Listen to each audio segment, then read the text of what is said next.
आज़ादी के इतने सालों, लेकिन आज भी हम लोग स्ट्रगल कर रहे हैं कि क्यों नहीं हम डेवलप हो पा रहे हैं। तो इसमें अगर देखेंगे तो एक बहुत बड़ा मिसिंग चीज़ हम लोग छोड़ते हैं, विमेंस को, गर्ल्स एजुकेशन को हम लोग छोड़ रहे हैं। और मेल जो है उन्हें लगता है कि अपने दम पे अकेले ही देश को लेके चले जाए, और आज़ादी से लेके आज तक वो ट्राई कर रहे हैं। जिस दिन ये हमारे देश की विमेंस और मेंस एक साथ आ गए ना, उस दिन देश को आगे बढ़ने से कोई नहीं रोक सकता है। और जब तक हम उन्हें छोड़ेंगे, हम तो आज तक भी मेहनत कर रहे हैं। तो अच्छा, गांव के शहरी क्षेत्र में ये चीज़ है कि लोग महिलाओं को पढ़ने के लिए भेज देते हैं, लेकिन गांव में अभी भी ये चीज़ें हैं, वो नहीं भेजना चाहते। हमारे यहाँ शुरुआत में जब गर्ल्स पढ़ने आती थी तो उनके गार्जियन आते थे और ये रिक्वेस्ट करते थे कि सर मतलब घर से बाहर कोई दिक्कत तो नहीं होना चाहिए। आज लड़कियों की संख्या क्लास में हम लोग देखते हैं इतनी ट्रेमेंडसली ग्रो की है कि गार्जियन लोगों को भी, कई बार हम लोग के पास गार्जियन आते हैं, वो लोग हमसे कहते हैं कि सर यहाँ पे लड़कियाँ पढ़ रही हैं, कोई दिक्कत तो नहीं होने वाला है। हम लोग उनके लिए पूरी प्रॉपर व्यवस्था रखते हैं और कहते भी लड़कियों से कि जो माँ बाप अगर आपको पढ़ने भेजे हैं तो समाज से लड़ के भेजे हैं, आपकी जिम्मेदारी ज़्यादा बनती है। और अगर आप खाली हाथ गाँव लौटिएगा तो आप उन 100 लड़कियों का रास्ता रोक दीजिएगा जिनके माँ बाप पढ़ने के लिए भेजना चाहते थे। इसलिए ज़्यादा जिम्मेदारी से पढ़िएगा। और लड़कियों के अंदर ये होता है, वो जॉब के बाद भी वो काफ़ी ईमानदारी से अपने वर्क को करते हैं। हम जब छोटे से पटना से हम स्टार्ट किए थे, धीरे धीरे जब ग्लोबली हो गया तो हमें अब इंडिया के बाहर भी अपने सेंटर्स डालना है बहुत जल्दी इस चीज़ को, क्योंकि मेरा सपना है विश्व गुरु भारत को एक जगह जहाँ ले जाना था। तो कारपोरेट ऑफिस जब हम लोग ने दिल्ली में डाला तो वहाँ 200-250 एम्प्लॉई जब आए तो वहाँ हमको एक चीज़ फील करने को रहा था कि जहाँ 10 लड़के बैठ जा रहे थे वहाँ कुछ अपनी गपशप भी करने लग रहे थे। कभी डिसिप्लिन की इशू आ रही थी, कभी कोई कैसे आ जा रहा था। तो हम लोग सोचे कि इसको परेशान हो गए थे समझाते समझाते। आप बिलीव नहीं कीजिए, बिना मेहनत वो सॉल्व हो गया एक दिन के अंदर। हम लोग ने 15 के बीच में ना एक गर्ल्स को रख दिया। अब उसके बाद से कोई मेहनत नहीं करना, पूरी डिसिप्लिन है हर 10-15 के बीच में। तो ये तो पावर होता है उनके अंदर, तो उनको अपनी पावर पहचानने की जरूरत होती है।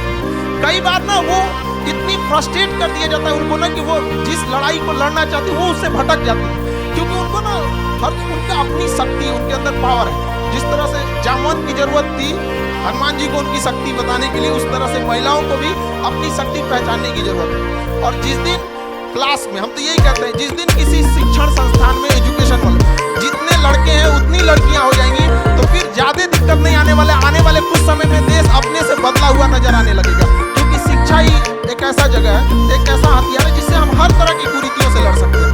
और अगर बहुत सारे ऐसे एग्जाम्पल हमारे समाज में देखने को मिलेंगे जिनके पिताजी पढ़े थे लेकिन बेटा कुछ नहीं कर सका, लेकिन ऐसा एग्जाम्पल आपको ना मिलेगा कि जिसकी माँ पढ़ी हो और बेटा अनपढ़ रह गया।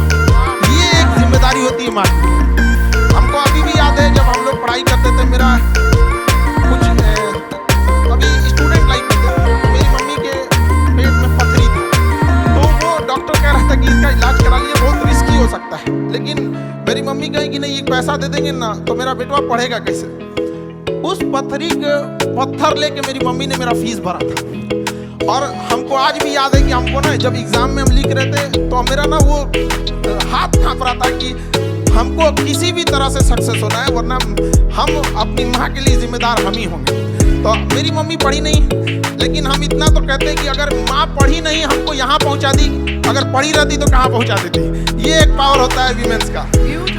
तो हम सबसे हाथ जोड़ के विनती करेंगे कि 2 रोटी कम खाइए लेकिन बच्चों को पढ़ाइए, और प्लीज अपनी बेटियों को रास्ता मत रोकिए। वो इस देश को बदल सकती हैं। 1947 से पुरुष लोग मेहनत कर रहे हैं और उनको पता नहीं कब तक करना पड़ जाएगा, इसलिए आप लोग का साथ देना बहुत जरूरी है। और लड़कियों को भी कहते हैं कि अगर माँ बाप आपको पढ़ने के लिए बाहर भेज रहा है तो बड़ा समाज से लड़ के भेज रहा है, तो उस समाज का भी ख्याल रखना है कि जब बारिश होती है तो हम छाता लगाते हैं, बारिश तो अपने वक्त पे रुक ही जाएगी। तो समाज भले लड़कियों को पढ़ने ना दे, लेकिन छाता लगाना है, समाज से लड़ना है। और माँ बाप को यह साबित करना है कि समाज यही ना कहता है कि घर से बाहर जाएगी तो शायद संस्कार भूल जाए। माँ बाप को यह विश्वास दिला के रखना है। लड़कियों से भी कहेंगे कि बाहर निकलने के बाद, सफल होने के बाद माँ बाप को यह सिखाना है कि देखिए हमें संस्कार में 4 गुना बढ़ोतरी हो गई, आपको जिसका डर था हम वो कभी नहीं होने देंगे, हम आपके लिए हमेशा खड़े रहेंगे। तो एजुकेशन, हमें बहुत खुशी होती है जब लड़कियां पढ़ने आती है। एक बार हमारे इस संस्था की बात थी कि कि रात का एक बैच था 8 से 9 का, और अचानक बारिश आ गई और इतनी जोर से बारिश आई थी कि छुट्टी देना पॉसिबल नहीं था। लड़के तो भाग गए कैसे भी भीग भाग के, कुछ लड़कियां बच गई बेचारी, कैसे जाएंगी। तो हम उस समय कुछ बस वगैरह जहां तहां से इंतजाम करा के उनके हॉस्टल भेजे जिनका इधर है, और लगभग 11 बज गए। उसके कुछ दिन, 1-2 दिन बाद उनके गार्जियन आए और थैंक्स कहे कि सर आप इतना किए एजुकेशन के लिए। तो हमने उनसे कहा कि नहीं, ये आपकी गलतफहमी है कि हम इन लड़कियों के लिए या आपकी बेटियों के लिए किए। हम उनके लिए कहें कि जिनके अंदर देश बदलने की क्षमता है। हम जो भी किए ये उन लड़कियों के लिए किए जिनके सही में जिनके अंदर देश बदलने की क्षमता है। तो एजुकेशन के लिए हम जरूर कहेंगे कि इस जगह में थोड़ी सी कमी होती है, तो लड़कियों को आगे जरूर बढ़ाएं।